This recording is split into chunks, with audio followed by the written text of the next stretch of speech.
بسم اللہ الرحمن الرحیم۔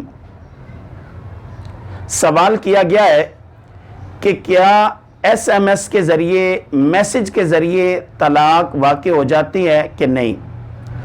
گزارش یہ ہے کہ طلاق دینا یہ مرد کا اختیار ہے، اور یہ حق اور اختیار اسے اللہ عز و جل اور جناب رسول کریم صلی اللہ تعالی علیہ وسلم نے عطا فرمایا ہے۔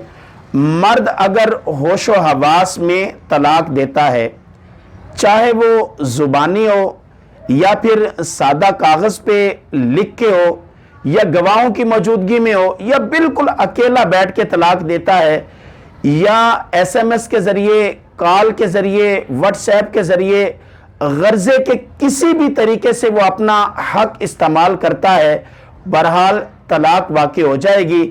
ایک طلاق دیتا ہے تو ایک واقع ہوگی، دو دیتا ہے تو دو طلاقیں ہو جائیں گی، اگر وہ تین طلاقیں دیتا ہے تو تین طلاقیں واقع ہو جائیں گی۔ یہ اس کا اختیار ہے، وہ اس کو کس طریقے سے استعمال کرتا ہے، شریعت نے اس کو اجازت دی ہے۔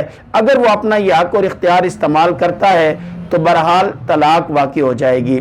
ہاں البتہ ایس ایم ایس کے ذریعے کیونکہ کنفرم نہیں ہوتا، تصدیق نہیں ہوتی کہ یہ میسج بھیجنے والا سینڈر جو ہے وہی ہے یا کوئی اور ہے، تو جب تک وہ تصدیق نہیں کر دیتا طلاق مؤثر نہیں ہوگی۔ اگر وہ انکار کرتا ہے کہ میں نے میسج نہیں کیا، میرے نمبر سے کسی اور نے کر دیا ہے، تو اس کی اس تصدیق کو تسلیم کیا جائے گا۔ یعنی اگر وہ کہتا ہے کہ میں نے طلاق دی ہے ایس ایم ایس کے ذریعے تو طلاق ہو جائے گی، اگر وہ کہتا ہے کہ میں نے یہ میسج نہیں کیا، کسی اور نے میرے موبائل سے کر دیا ہے، تو بہرحال اس کی بات کو تسلیم کیا جائے گا۔